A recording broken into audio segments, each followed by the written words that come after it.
My best friend of 20 years slept with my husband of 12 years, got pregnant, and thought I'd forgive them, but what my mother did left me speechless. Hello everyone. Thank you for being here with me today. Before I begin my story, I'd love to know which city you're joining us from. Please feel free to share in the comments. Now, let me take you into this story. I'm Audrey. And I need to tell someone what happened. I need to get this out, or I think it might just eat me alive. My story starts, as I guess many do, feeling like a fairy tale. My husband, Spencer, and I started dating when I was 21 and he was 23. We were together for nearly 2 years before he proposed, and we've been married for 12 years. We built a life. We have 2 beautiful children, our son, Graham, and our little girl, Thea. It felt complete. Especially because I had my best friend, Sabrina, by my side.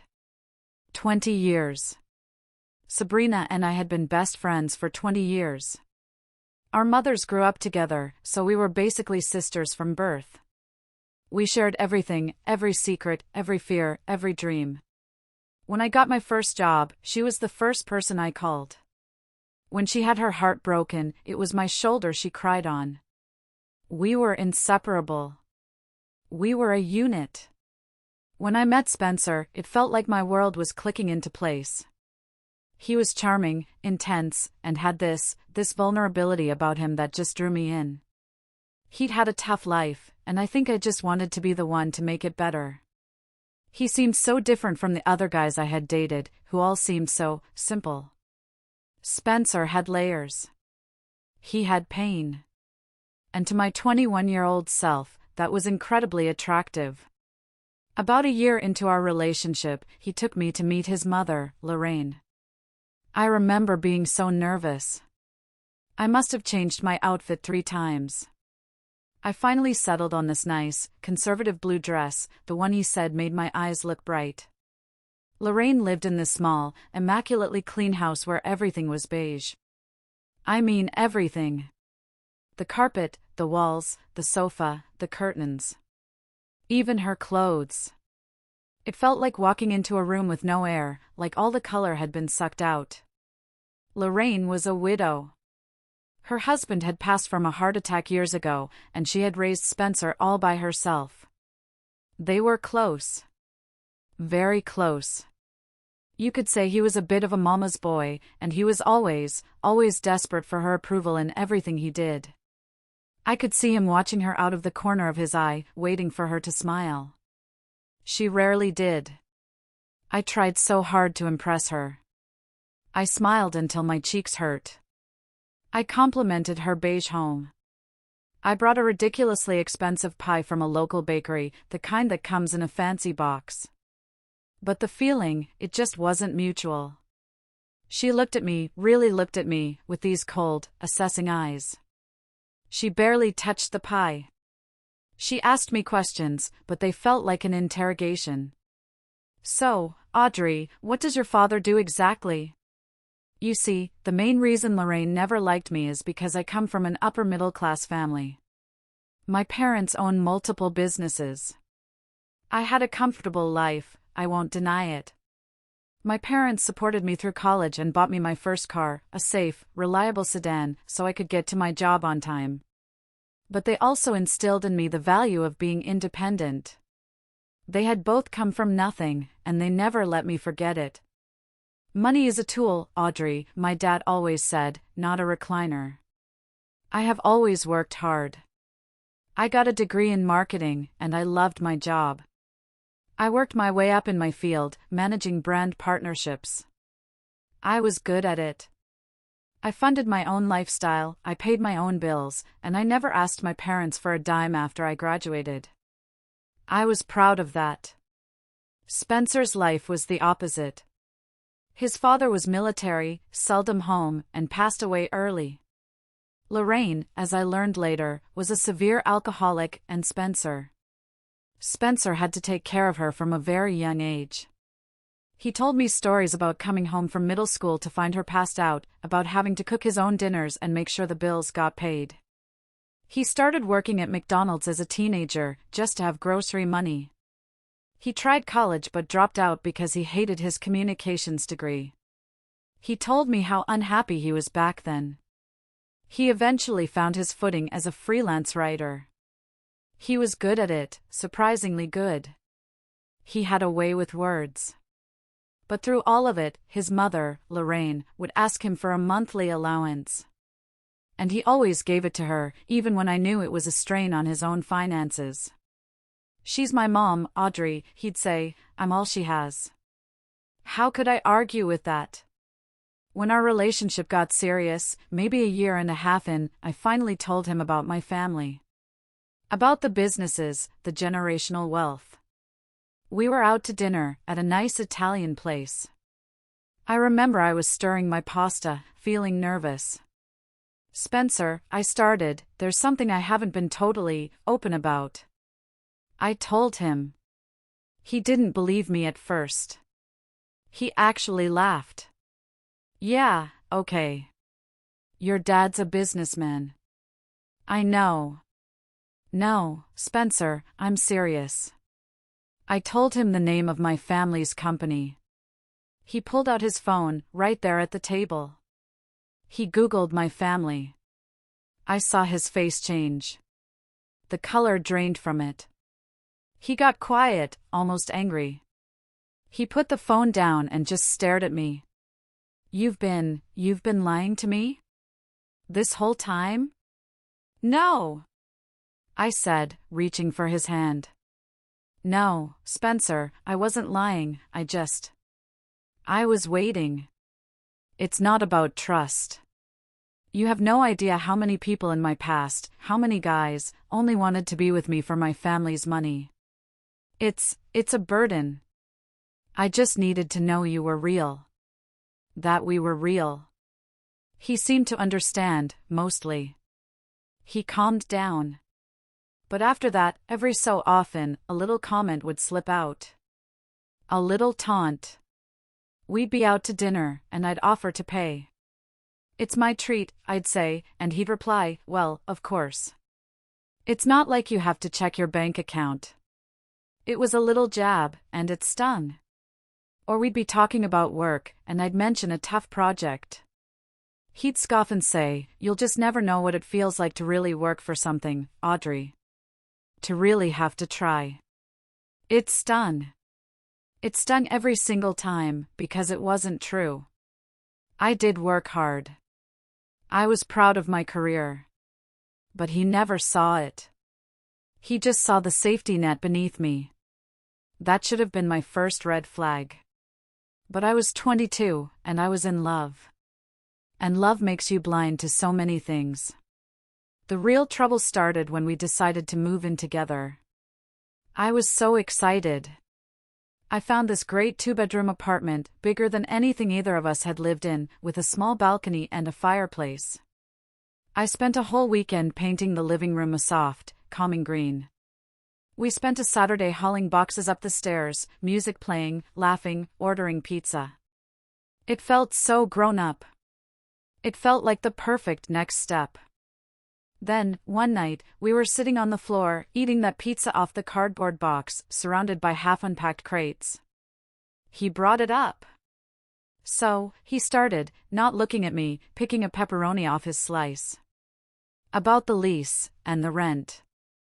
"Yeah," I said, grabbing another slice. "I was thinking we just set up a joint account. We'll both put our bill money in there. 50-50, for all the house stuff. Easiest way, right?" He put his pizza down. His whole body tensed. I could see it. "Audrey, I don't think that's fair." I paused, my hand halfway to my mouth. "What do you mean, not fair?" "It's 50-50ths. That's the definition of fair."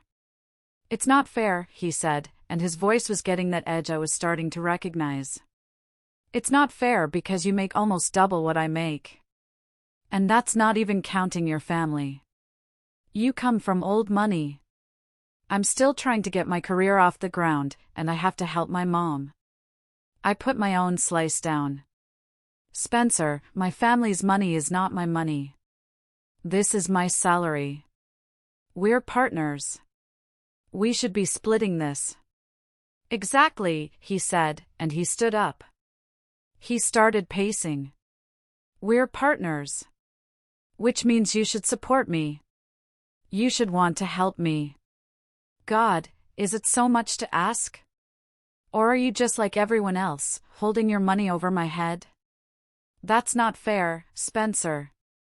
I said, standing up too. You're turning this on me. I'm not holding anything over your head, I'm just asking for us to be equal partners. Equal, he shouted, and I flinched. He'd never shouted at me like that before. You want to talk about equal? How is it equal that you had your college paid for, and I had to drop out? How is it equal that you got a car for graduation, and I was working at McDonald's? It's not equal, Audrey. And if you really loved me, you wouldn't be trying to make me struggle. I'm not making you struggle. I'm just asking you to pay your half. I'm selfish, he yelled, his face getting red. I'm selfish for being poor? You're the one being selfish. You're being cruel, Audrey. You have all this, and you're going to make me struggle? You're going to watch me drown just to prove a point? You know what, this just proves it. You don't really love me. If you did, this wouldn't even be a question. We argued for an hour. Back and forth. He yelled. He sulked. He guilt-tripped me. He sat on the sofa with his head in his hands and said I was just like his father, who never helped his mom. And finally, I caved. I was so tired. The green walls I had been so proud of suddenly felt like they were closing in. I just wanted the fighting to stop. I wanted him to stop looking at me like I was a monster. Fine, I whispered. My voice was hoarse. Fine, Spencer. I'll cover the rent. But the bills. Utilities, groceries. You have to split those with me. That's the only way. He huffed, like he was the one making a huge concession. But he agreed. Fine. If that's how it has to be. It felt wrong. It felt like I'd lost something. Like a line had been crossed that we could never uncross. But I told myself I was doing it for love. I was being the bigger person. I had to cut back on a lot of my own savings, my personal just-in-case fund, to cover the new, higher rent all by myself. I stopped buying new clothes for work. I packed my lunch every single day. But I was madly in love with him. And the worst part? The absolute worst part? 2 weeks later, I was cleaning our home office and I saw a receipt on his desk. A jewelry store. He had bought his mother, Lorraine, an expensive gold bracelet for her birthday. It cost more than his entire share of the month's utilities. And I just knew, that his monthly allowance to her hadn't stopped for even a second. I pointed it out. I tried to be calm. I really did. Spencer, I said, holding the receipt. I'm really struggling to cover the rent this month. I had to move money from my savings. And I see you bought your mom this beautiful bracelet. I'm just confused. You told me you had no money. He exploded. It was faster this time. Are you serious? You're complaining about money again? Are you going through my desk now?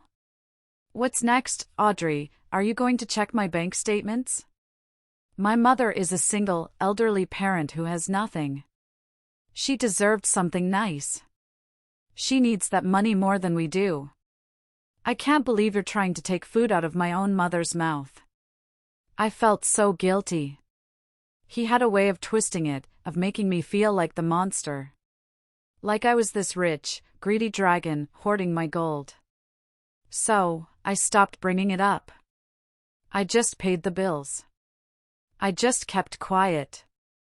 And I told myself this is what love was. Compromise. Sacrifice. Even now, it's hard to look back on the girl I was.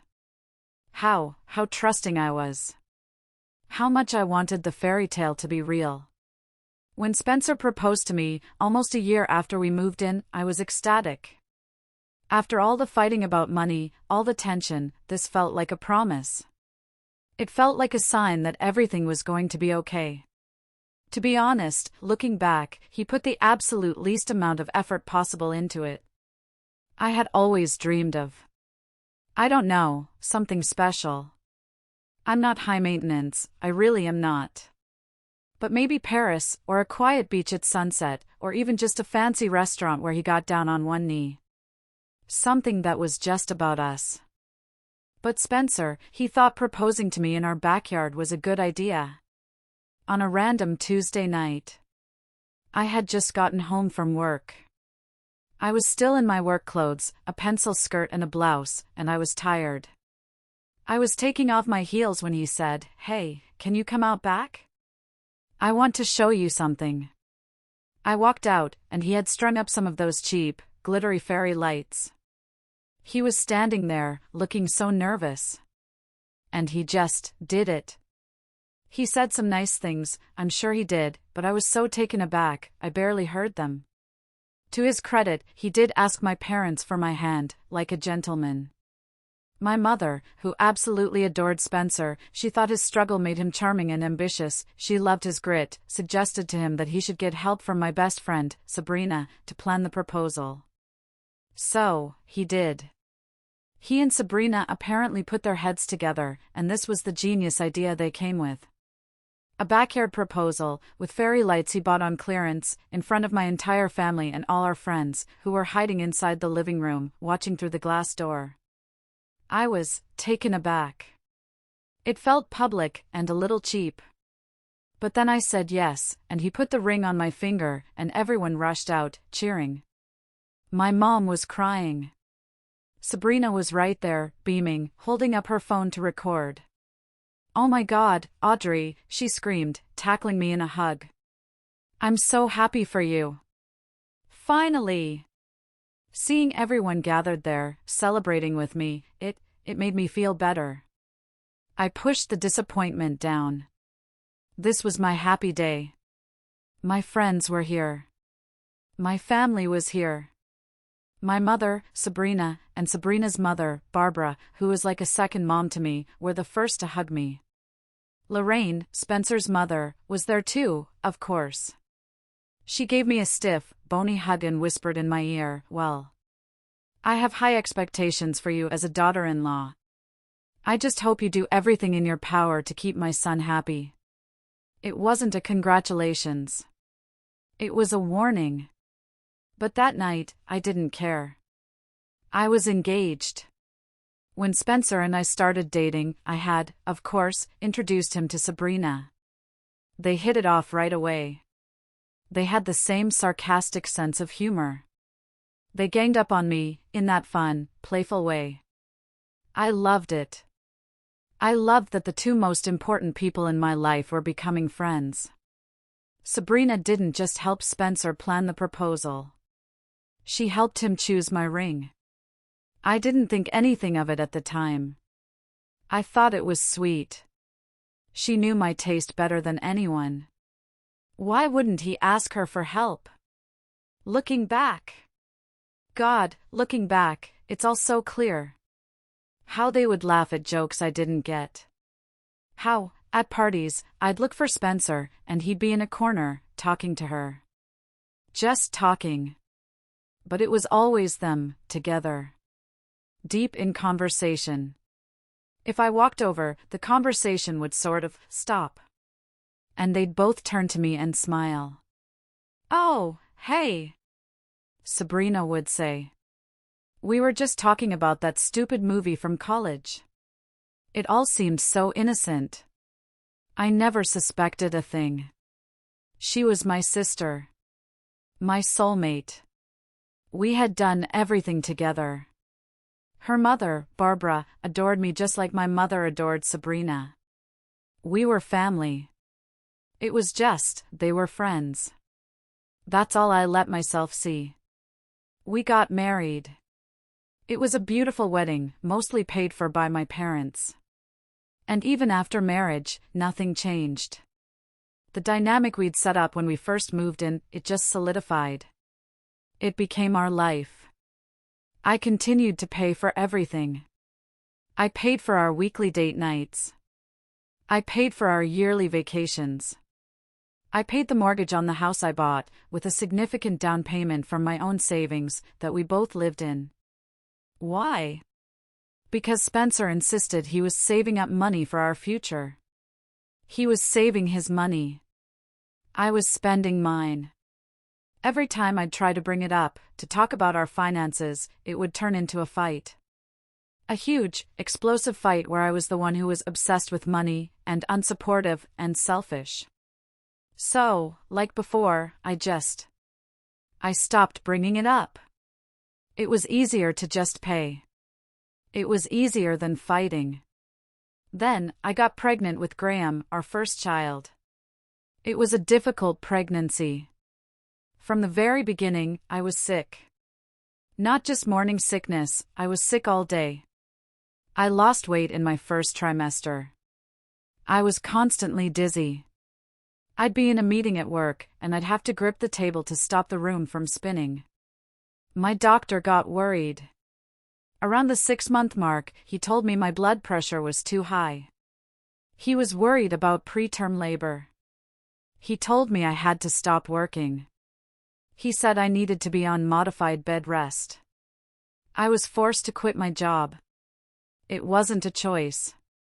I was terrified. But I was also a little relieved. I was so tired.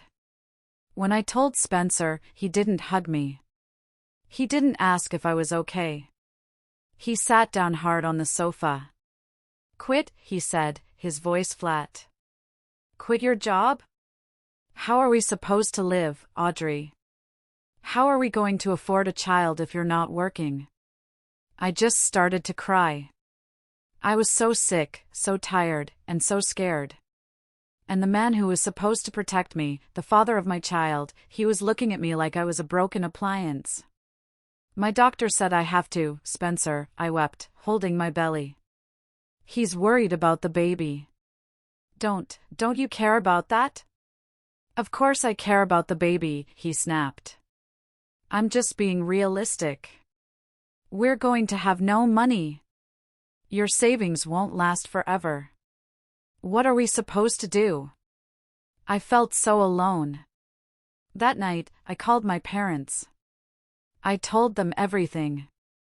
I told them about the pregnancy complications, about Spencer's reaction, about how I'd been paying for everything for years. My mother sympathized with Spencer. "Well, Audrey, he has a point," she said, her voice practical. "It's a lot of pressure on him. Hundreds of mothers continue to have jobs while pregnant. Are you sure you're not just being a little delicate?" "Delicate?" I whispered. "Mom, the doctor put me on bed rest." "Oh, doctors," she huffed. "They're overly cautious." I felt the air leave my lungs. But then, my dad got on the phone. And my dad was furious. "You put your mother on the line," he said. I heard him say, "Diane, what is wrong with you?" Then he hung up with me.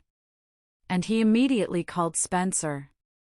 I wasn't on that call, but Spencer's face when he came into the bedroom, he was pale. Shaking. My father, as he later told me, had given Spencer a piece of his mind. He told Spencer it was time for him to be a man and step up for his family. He reminded Spencer that while he loved him, his daughter and grandchild came first. And then my dad dropped the bomb. He reminded Spencer about the prenup. Oh, yeah. I forgot to mention that. My dad, being a businessman, had insisted on a prenuptial agreement before we got married. I was embarrassed at the time. I thought it was so unromantic. But I did it. And that prenup stated that what was my family's, and what was mine before the marriage, stayed mine. My inheritance was protected. The house was in my name only. My dad warned Spencer that if he continued to behave this way, if he added one more ounce of stress to my high-risk pregnancy, he would personally fly over and pack my bags, and it would be better for us to get a divorce. That single word, divorce, changed everything. Spencer knew. He knew that if I left, he would lose me. He would lose the house, which was in my name. He would lose the expensive car, also in my name. He would lose the lifestyle he'd grown so accustomed to. For the first time ever, Spencer stopped sending his mother her monthly allowance. He started paying all the bills. Every single one. I continued to pay the mortgage, since I had more than enough in savings, but he actually stepped up. He'd bring me water. He'd ask if I was okay. He'd try. But I knew. It wasn't out of love. It was out of fear. And because he stopped sending Lorraine money, she hated me even more. She had been freely sponging off her son, and when that access stopped, she blamed me. Completely. When I finally gave birth to Graham, I was so happy. I was exhausted, but I was so in love with this tiny little person. He was perfect. Everyone visited us in the hospital. My parents, Barbara. Sabrina. Sabrina stayed with me for days. She camped out on that awful, squeaky hospital cot. She held Graham while I slept. She fetched me ice chips. She was my rock. You did it, Aud, she whispered, stroking my hair. He's perfect. You're a mom. Spencer was busy with work. He had a big deadline, he said. He refused to look after me or the baby. He said he was no good in hospitals. He came by, took a picture, and left. Once I was back home, being a new mother, it made me so nervous. I was terrified I'd break him. My dad and Barbara, Sabrina's mom, were amazing. They would come over and help as much as they could. Barbara would just take Graham from my arms and say, "You go shower. You go sleep. I've got this." She was a lifesaver. Lorraine, on the other hand, would do nothing. She would come to visit Graham, sit on my sofa, in my house, and only make negative remarks about me. "You really need to start losing that baby weight, Audrey. It's not healthy. Spencer doesn't want a wife who lets herself go. My goodness, are you going to let him cry like that? You should tend to him as soon as he fusses. You're going to spoil him by picking him up, but you're going to damage him by letting him cry. You just can't win, can you?" Her unsolicited comments were always directed at me. Never once at her son, who didn't lift a single finger to help. After giving birth to Graham, I found myself overwhelmed with this profound sense of exhaustion. It was more than just being tired. It was this crushing loneliness. This fog. I could be in a room full of people, and I'd feel completely, utterly alone. I'd cry for no reason. I'd look at Graham, my beautiful baby boy, and I'd feel nothing. Just empty. I didn't know it at the time, but I was going through postpartum depression. PPD. So many mothers experience it, but we so seldom talk about it. I tried to tell Spencer. I begged him for help. "Spencer, please," I'd cry, holding a screaming Graham at 3 a.m. "Please, can you just take him for 1 hour? Just 1 hour so I can sleep. I feel like I'm breaking. I feel so dark." He'd just roll over, pulling the pillow over his head. "Audrey, he needs his mother. I don't know what to do. You're the mom. It's just your responsibility. Stop being so dramatic." He wouldn't change a single diaper. He wouldn't feed him a single bottle. I was drowning. The weight of my responsibilities, the household tasks, the demands of a newborn, and the PPD. It was suffocating. I was at my lowest point. I remember one afternoon. Graham was about 2 months old. He was in his swing, crying. He had been crying for hours, it felt like. I hadn't showered in 3 days. I was trying to make lunch. Just a simple grilled cheese sandwich. The smoke alarm went off. I had burned it black. The entire pan was smoking. And I slid down the kitchen cabinets and sat on the linoleum floor, sobbing. I couldn't even make a sandwich. I couldn't do one thing right. I was a terrible mother. I was a terrible wife. I was a failure. I decided to open up to my parents about my mental health. I was desperate. My dad was incredible. He was on a plane the next day. He offered to pay for a therapist, a night nurse, anything I needed. My mother refused to believe me. "Oh, Audrey, stop it," she said over the phone, her voice sharp with impatience. "Postpartum depression? That's not a thing. Back in my day, we just called it being tired. You have a beautiful, healthy baby. You need to be strong enough for him. Stop wallowing. It's unattractive." I complained to her about Spencer refusing to help. She actually scolded me. "Audrey, Spencer is the father.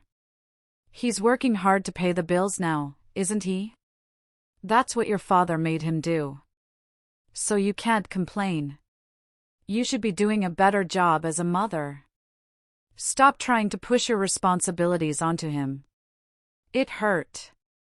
It hurt so much that my own parent couldn't see how hard I was struggling. It felt like I was drowning and she was standing on the side of the pool, telling me to just swim better. With my mother's refusal to believe me, Spencer's lack of effort, and my mother-in-law's constant, negative taunts, I stayed in that fog of depression. My only light, my constant support, was Sabrina. She would come over, take one look at me, my unwashed hair, the spit up on my shirt, the dark circles under my eyes, and she would just act. She'd take Graham, change his diaper, and put him in his stroller. "We are going for a walk," she'd declare. And on those walks, I would just fall apart. I told her everything about my marriage, about how lonely I was, about how Spencer wouldn't even touch his own son. About what my mother had said. She would just listen. She'd hold me while I cried on a park bench. She'd get furious on my behalf. "He's a terrible husband, Audrey," she'd say, her voice fierce. "He's a terrible parent. And your mother. I'm so disappointed in her. You don't deserve this. He's a monster." It felt so good to know that, besides my dad, I had Sabrina. I had her support. I clung to that. I clung to her. She was the one person who saw me. A year later, to my absolute shock, I found out I was pregnant again. It was a complete accident. I was on birth control, but I had been so foggy with the PPD, I must have missed some pills. I definitely didn't want another child so soon, not with how things were. I cried for a week. But I decided to trust in God's plan. So, I decided to go along with it. Spencer was furious. That's the only word for it. "You have to abort it," he said, his voice cold. We were in the kitchen. He wouldn't even look at me. "As soon as possible. We can't afford another baby, Audrey. We just can't." It's not a we, Spencer," I said, my voice shaking. "It's you. You can't afford it. I'm the one who's been paying for everything, anyway. This is your fault," he yelled. "You were supposed to be handling the birth control." We had a massive fight. But I held my ground. "No, Spencer. I'm not doing that. I knew then what I had to do. It was time for me to get back to work. I couldn't depend on this man for anything. I contacted my old boss, who was thrilled and happy to have me back. She said she had a promotion in mind for me before I left, and if I came back, she'd fast-track it. I started as a freelancer, working from home, until a permanent, senior position opened up. My second pregnancy, with my daughter Thea, was just as difficult as the first. But I was determined. I had another person to be responsible for. This time, when I went back to work, I made a change. I no longer deposited my entire paycheck into our joint savings account. I was starting to think about my future. About my children's future. Their college fund. My salary was my own again. So, I started to keep 50% of my paycheck in a private account, one he had no access to. Only the other 50% went to the joint account. It was my secret. My escape plan. Once I started earning money again, a significant salary, Spencer became lazier. It was almost immediate. Suddenly, he started to complain every single day about how much he disliked his job. I just hate it, Audrey, he'd whine, rubbing his temples. My boss is an idiot. The work is so boring.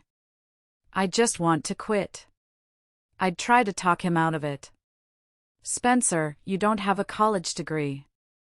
You need to stick with this job. It pays well. We have another baby on the way. This would make him furious. He hated being reminded that he was a college dropout. You know what? He said one night. We were in bed. I was trying to read, and he was just fuming. You got to take a break when you were pregnant with Graham. I deserve a break, too. I saw red. I threw my book on the floor. A break? I was not on a break, Spencer. I was sick. I was on bed rest. I was struggling while forming another human being inside of me. That is not a break. How dare you? But it didn't matter. Despite our arguments, Spencer decided to quit his job. We have enough savings, he declared. And now that you're earning good money again, I can rest for a while. I'll figure out my next move. And just like that, he was home. All day. His next move was the sofa. He would spend his entire day in his boxer shorts, playing video games. Yelling into his headset. While I, pregnant and sick, would get up, get Graham ready, drop him at my parents' house, go to work, come home, pick up Graham, make dinner, and clean the house. I'd walk in the door, my feet swollen, my back aching, carrying our son, and Spencer would be in the exact same spot I left him. The floor around him would be littered with soda cans and chip bags. Hey, he'd mumble, not taking his eyes off the screen. Dinner almost ready? I'm starving. This went on for months. I started to grow so tired. So angry. So full of contempt. I was a single parent, in every way that mattered. I finally confronted him. You need to spend your days looking for a new job, Spencer. This is not working. I can't do this alone. I am done. He didn't like that. He didn't like me telling him what to do. So, he started going to his friend's place every day. His friend Russell. Russell was this middle-aged divorced guy whose wife had cheated on him and left him. And it had made him bitter. He was a complete misogynist. He hated every woman on principle. I couldn't stand him. The one time I met him, he kept calling me the old ball and chain. But Spencer started spending more and more time at Russell's apartment, where they would play video games all day, drinking beer. Our arguments got worse. I was so tired of being a single parent to 3 people, Graham, Thea, and my 30-something husband. But I held on. I held on for the sake of my children. Then, the day I went into labor with Thea, Spencer was apparently so busy at Russell's house that he left his phone in the car. I was at home. The contractions started, hard and fast. I called Spencer. Straight to voicemail. I called him again. Voicemail. I sent a text. I'm in labor. Going to the hospital. No reply. I was scared. This was happening so much faster than with Graham. I called my sister, my rock. I called Sabrina. Straight to voicemail. Sabrina, oh my God, I'm in labor, I cried into the phone. Spencer isn't answering. I'm scared. Can you please call me back? I need you. She never called back. In the end, my parents had to take me to the emergency room. My dad was speeding, my mom in the back with me, telling me to breathe. I gave birth to Thea 2 hours later. She was beautiful. She was tiny. And she was here.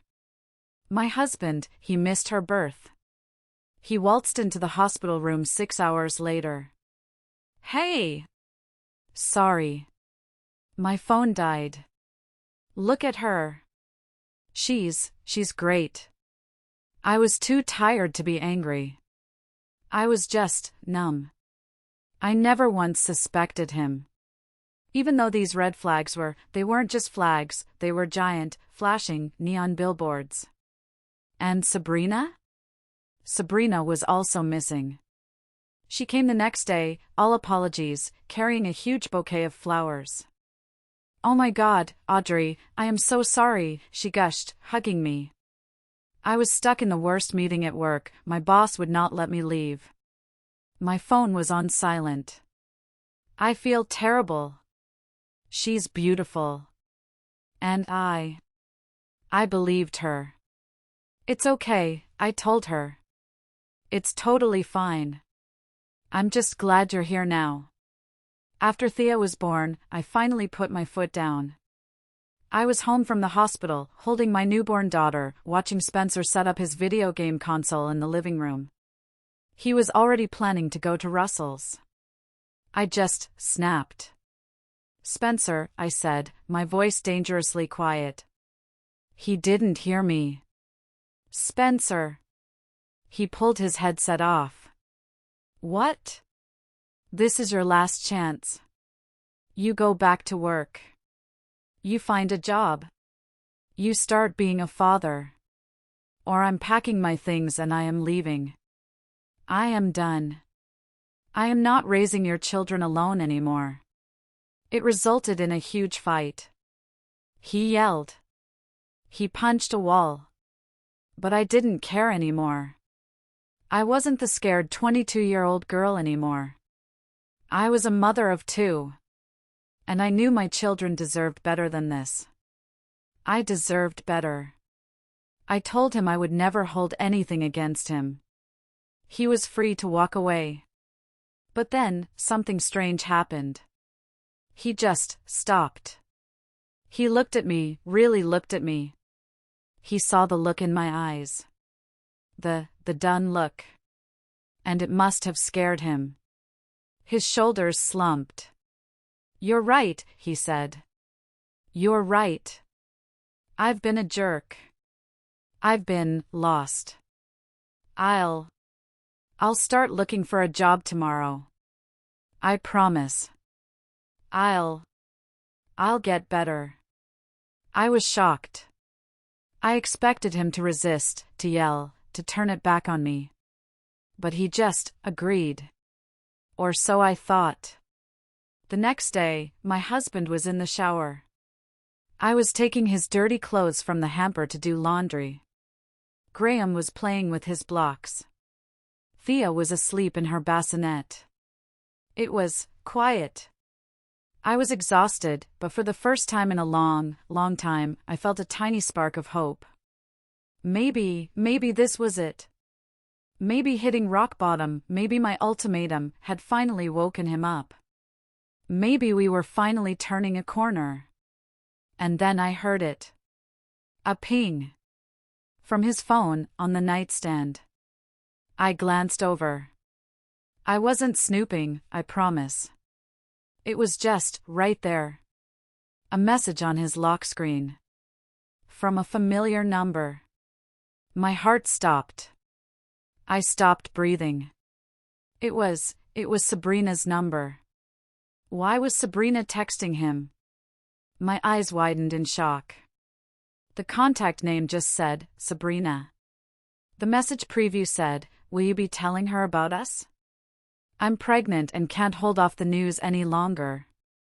I was frozen in place. I just kept rereading the message. Pregnant. Us. Pregnant. Us. My best friend. My sister. The woman who held my hand while I cried over my husband's neglect. The woman who stayed with me in the hospital. The woman who was my maid of honor. Pregnant. When my husband got out of the shower, whistling, drying his hair with a towel, he saw me. He saw me standing completely still, his phone in my hand. He rushed to snatch it from me, but it was too late. He saw my face. Audrey. He stammered, his face draining of all color. Audrey, wait. It's just a joke. It's a big misunderstanding. She's joking. I put the laundry basket down, very slowly. I walked towards my husband. And I slapped him. I slapped him as hard as I possibly could. The sound of it echoed in the silent room. My handprint, red and angry on his wet skin. I didn't even think twice. It felt like my body was possessed. I was shaking, not from sadness, but from a rage so pure and so hot it scared me. His eyes were wide in shock. I looked him straight in the eyes. You're dead to me, I said. And I turned around. I packed a bag for me. I packed Graham's little dinosaur backpack. I packed Thea's diaper bag. I put the kids in their car seats. And I drove them all to my parents' house. My parents were shocked to see me on their doorstep, a newborn in my arms, a toddler clinging to my leg, and luggage at my feet. Seeing my dad's worried face, I broke down. I collapsed right there in the doorway. And I told them everything. I've been crying continuously for 2 days. I can't believe how my life has ended. I've told my boss everything, and she has graciously allowed me to take a few days off. My best friend of 20 years. My husband of 12 years. And she's pregnant. It's over. My marriage, it's completely over. Spencer and Sabrina have been calling me. Non-stop. Messages. Texts. Voicemails. They're begging me to at least hear them out. But I refuse. I can't. Spencer is begging me not to get a divorce. He's saying I should think about our children. Am I the bad guy if I go on to divorce my cheating husband and take away everything from him? I went back to work after a few days. I had to. I couldn't just lay in bed and die. I had 2 children to think of. No matter what happens in life, I couldn't miss work for too long. Honestly, work felt like a welcome distraction. It was the only place where I wasn't poor, cheated on Audrey. I was just Audrey. The one who was good at her job. My boss was incredible. She gave me a private office so I could cry when I needed to, and she piled on a new project, a big one. It felt good to think about something else. To do something. During this time, the messages kept coming. And the truth, the full, ugly, detailed truth, came out. Sabrina sent me a long, long message. A wall of text that I read with my stomach in knots. She said she didn't mean to, but she had apparently fallen in love with Spencer. She said he was so broken and that he needed her. And now that she was going to be a mother, she had to think about herself, which is why she had been pushing Spencer to tell me. And then she wrote the line. The line that I will never, ever forget. Besides, Audrey, you should be happy. You were always complaining about him. You always wanted to leave him, but you just didn't have the courage to do it. So, I did it for you. I'm taking him off your hands. You're welcome. I had to read that part 3 times. You're welcome. The audacity. The sheer, cold-blooded nerve of it. Maybe this was her plan all along. Who knows? Honestly, I'm glad she decided to take my trash. Now she can live her whole life regretting ever meeting a man like Spencer. Because I knew what he was. Spencer, on the other hand, his messages were just pathetic. He knew he would lose access to an extravagant life if he lost me. He knew he had made a terrible mistake. In his words, he just wanted to sleep with Sabrina, but because she was now pregnant, he had no way out. He begged me to forgive him. He said it was just a meaningless fling that went too far. He even went as far as to tell me that we could probably convince Sabrina to give up her baby and we could raise the baby together. It'll be like it's our own, he texted. It's still my child. We can just adopt it. And she can go away. His delusions. His entitlement. It just fueled my anger. As for how they got together, it turns out, all those days Spencer was at Russell's house, he was often meeting Sabrina. He had been opening up to her for months behind my back. He told her how mentally distressed he was in his marriage with me because I had been forcing him to get a job. He said Sabrina understood him. She listened to his problems. And when he opened up about this to his friend Russell, instead of telling him how wrong this was, Russell encouraged him. He told Spencer to meet up with Sabrina, saying how she was clearly more of a woman than I was. So, they met up one day. Just to talk. And that two-faced woman, my sister, decided to sleep with my husband. And I'm almost positive, that day I went into labor? The day neither of them picked up the phone? They were together. They were together while I was alone, scared, and bringing my daughter into the world. But this isn't even the worst part.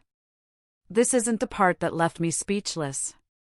When I first told my parents about Spencer and Sabrina, my dad called Spencer and shouted at him for a good 15 minutes. He was a rock. Even when I was crying, my mother tried to say how I could be wrong about this. Audrey, are you sure? She kept saying. I've known Sabrina her whole life. There is just no way she would betray you like this. You've been under so much stress, maybe you misunderstood the text.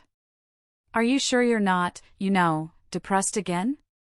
I couldn't believe it. I called up Sabrina's mother, Barbara.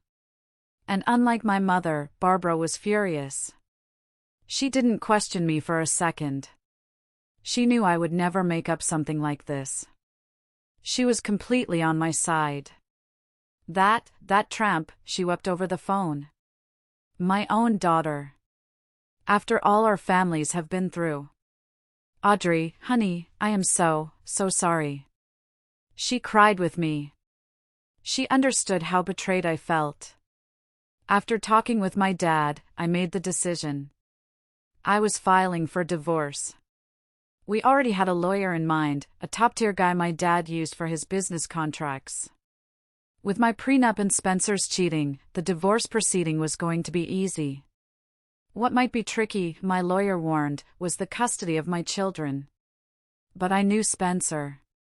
He would never want the full-time responsibility of them. So, I was confident I would get full custody. Throughout all this, my mother was vehemently against my decision to get a divorce. She begged. She pleaded.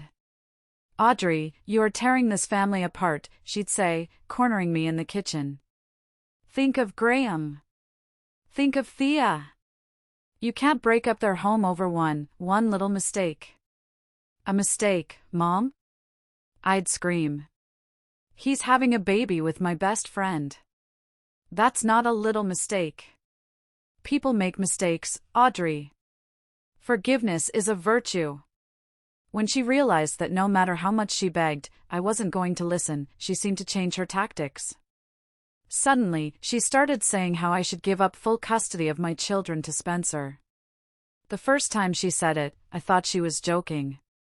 I thought the stress had made her crazy. We were in the kitchen. I was making a bottle for Thea. You know, Audrey, she said, just casually, folding a dish towel. Maybe it would be better for the kids to be with their father. You're so emotional these days. You're clearly not well. You're not stable. I just stared at her. What did you say? I'm just saying. Spencer, he is their father. He's trying. Maybe he deserves to have full custody. You could visit them. I thought she had lost her mind. But she kept saying it. 4 days. Audrey, you need to think about giving Spencer the kids. Audrey, a judge might not give you custody, you know. Not after that PPD. They might think you're an unfit mother. Her behavior, it started to make me feel extremely suspicious. Why? Why would my own mother ask me to give up my children when she knew Spencer was not a capable parent? I felt a cold dread in the pit of my stomach. I knew I needed to sit down and confront her. In front of my dad. I had to find out exactly what she had in mind. My lawyer served the divorce papers to Spencer. He called me, crying like a man-child, begging me to forgive him. I just laughed. I laughed at his misery and told him to get ready to lose everything. Graham and Thea are doing well. Spencer never spent much time with them, so they hardly notice that he's missing. People in our town, they found out. The news of my divorce due to Sabrina's backstabbing, it spread like wildfire. And everyone was on my side. People started sending foul messages to both Sabrina and Spencer, abusing both of them. This is when Lorraine, my mother-in-law, finally gave me a call. Throughout the last month, she didn't have a single ounce of decency to call me for comfort or to apologize. I'm sure she was just ashamed that her picture-perfect son had messed up his great life and knocked up another girl. She called to tell me how Spencer was suffering so much. How everyone in his family had found out and was upset with him. I just kept quiet as she unabashedly continued to say how, as a good daughter-in-law, I should return to him and retract the divorce proceedings. She tried to justify her son's vile actions. Men can sometimes stray from the path, Audrey. It's our responsibility as women to bring them back. I couldn't hear her nonsense any longer. Shut up, I said. There was silence on the other end. What did you say to me? I said, shut up, I repeated, my voice rising. I had always been respectful to her. Always been the polite, timid daughter-in-law. But not anymore.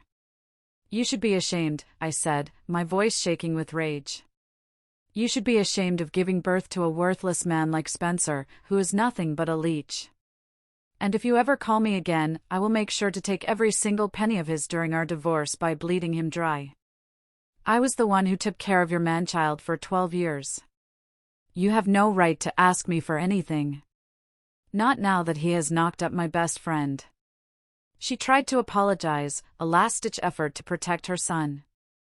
Audrey, please, I just meant. But I warned her that I would take legal action against her if she ever called again. And I hung up. It felt good. To finally stand up to her. I was not the same timid daughter-in-law she had met. Spencer was going to get exactly what was coming to him. That night, I sat down to talk with my parents about my mother's suspicious behavior. I had already given my dad a heads up about how she'd been forcing me to give up full custody. So, he was ready. We were in the living room. The TV was off. It was just the three of us. I looked my mother straight in the eye. Mom, I need to know the truth. Why have you been asking me to give Spencer full custody of my children? My mother hesitated. She looked at my dad. Robert, tell her. She's being hysterical. This divorce is making her crazy. My dad just stared at her. His voice was calm, and that was more terrifying than any yelling. Answer the question, Diane. Why are you trying to take your daughter's children away from her? My dad kept grilling her. And finally, she opened up. To our shock, my mother told me that after I had revealed the affair, she had decided to confront Sabrina about it. She didn't believe me, so she went to see Sabrina herself. They met up at a coffee shop. And Sabrina started begging her for forgiveness. But then, Sabrina started to tell her how she was pregnant and how she needed Spencer to raise her child. My mother, instead of shouting at her, instead of defending me, her daughter, apparently, felt sorry for her. She promised to help Sabrina out financially. She tried to convince her not to break up my and Spencer's marriage, saying how Spencer could continue to support her child even if he was married to me. Sabrina didn't want that. So then, my mother changed her tactics. She started telling Sabrina that if she was responsible for breaking up our marriage, then she should be responsible for raising all of the kids as well. Sabrina was shocked at first.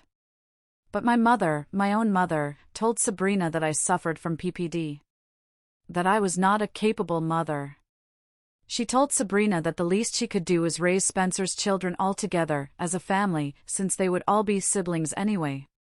She told her that I was mentally sick and that my children needed a healthy parent like Spencer more than me.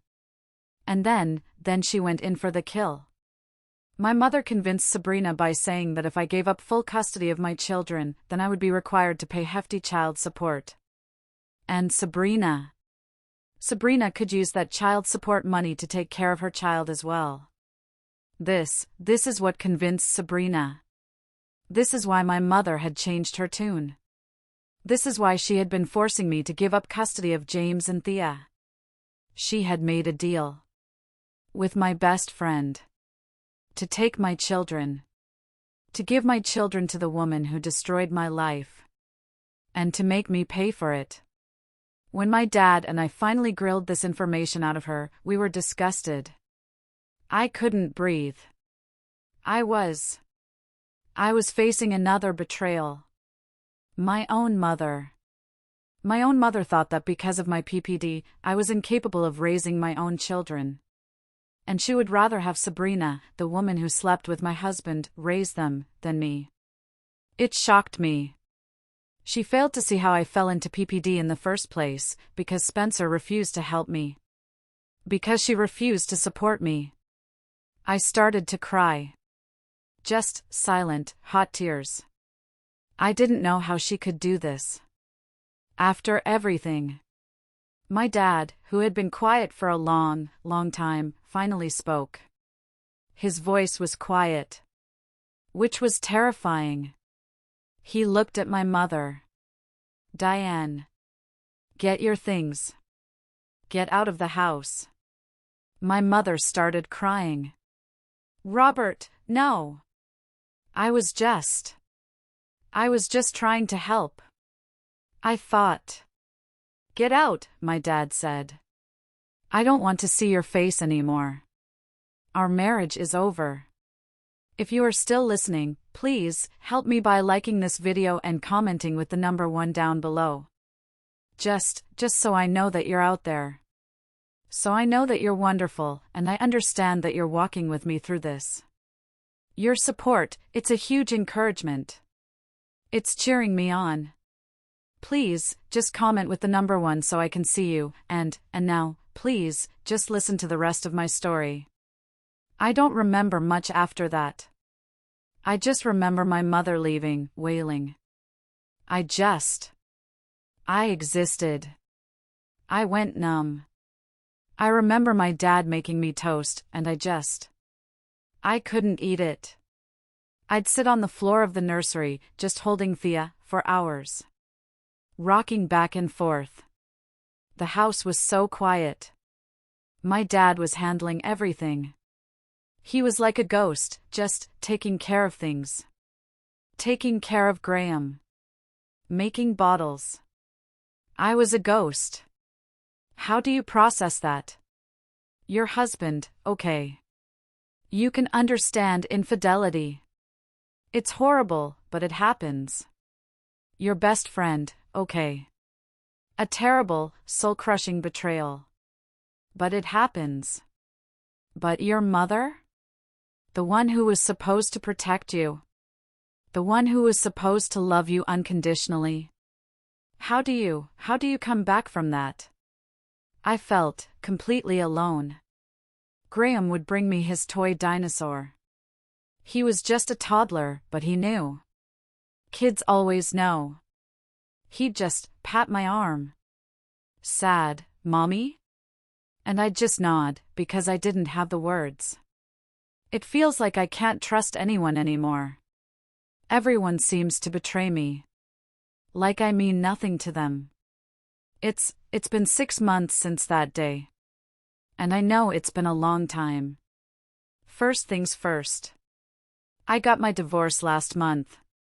My dad has been my backbone through this entire thing. He kept me pushing. He got me into therapy. He made sure I ate. He made sure I got up. He said, Audrey, we are going to see this through.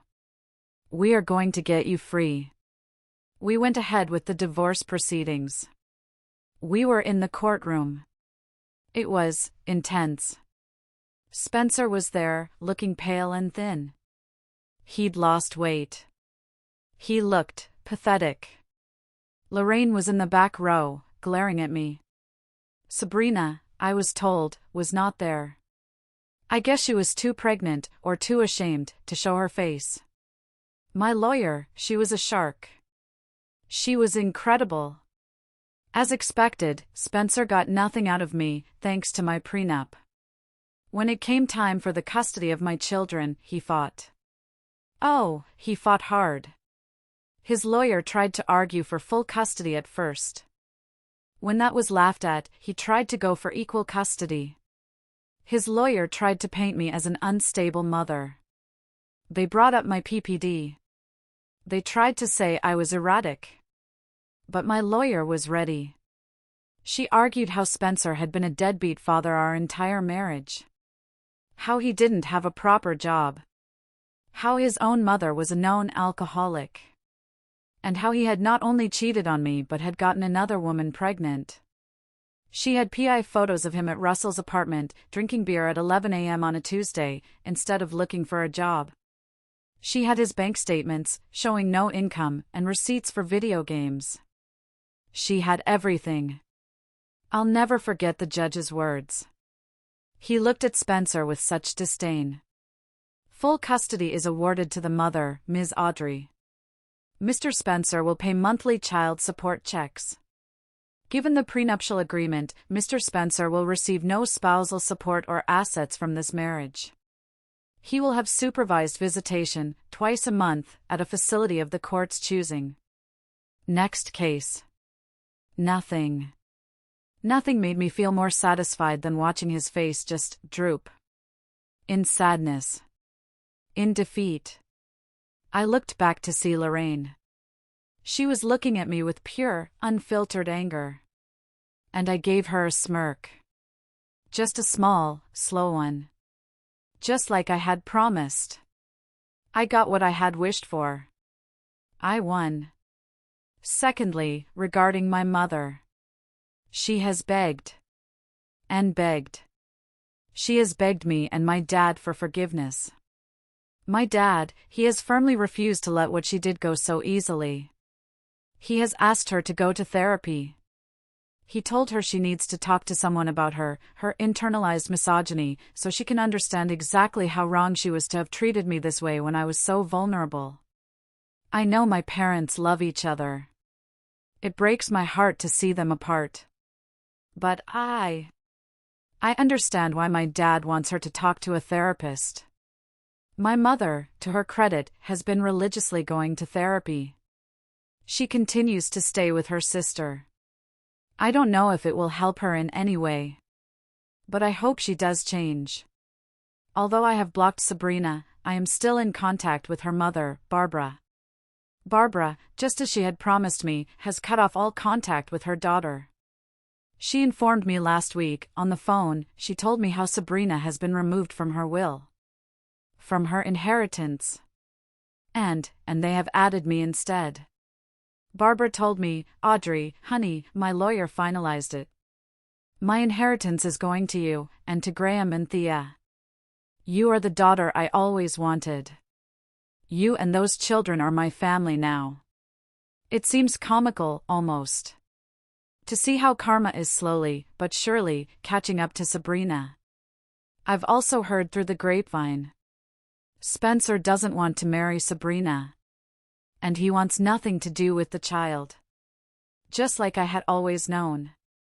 Lorraine is furious with Spencer, since she has already lost 2 grandchildren, Graham and Thea, because of him. But he remains adamant.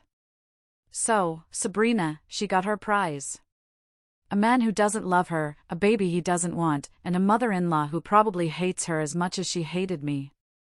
She's trapped. And I'm free. As for me, I'm doing a lot better since my divorce. I am focused solely on my children for now. I don't want to keep holding on to the past.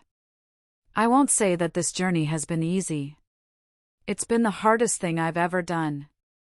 But I will say that I don't regret anything that I have done. I'm glad I loved Spencer. I'm glad I married him. Because otherwise, I would not have these 2 beautiful, amazing, perfect children. And, in a strange, twisted way, I'm glad he cheated on me. Because this was the final push. This was the final push that I needed to break away from him. Otherwise, I might have still been stuck in that loveless marriage, being a single mother to 3 people. I guess everything really does happen for a reason. And I believe in God's plan. Thank you. Thank you all so much for listening to my story. It means more than you know, just to be able to say it all out loud. If you've been through anything like this, or if any part of this touched you, please, I would love to hear from you in the comments. I promise, I read them all. And if you haven't already, please like this video and subscribe. It really does help. I'll see you next time.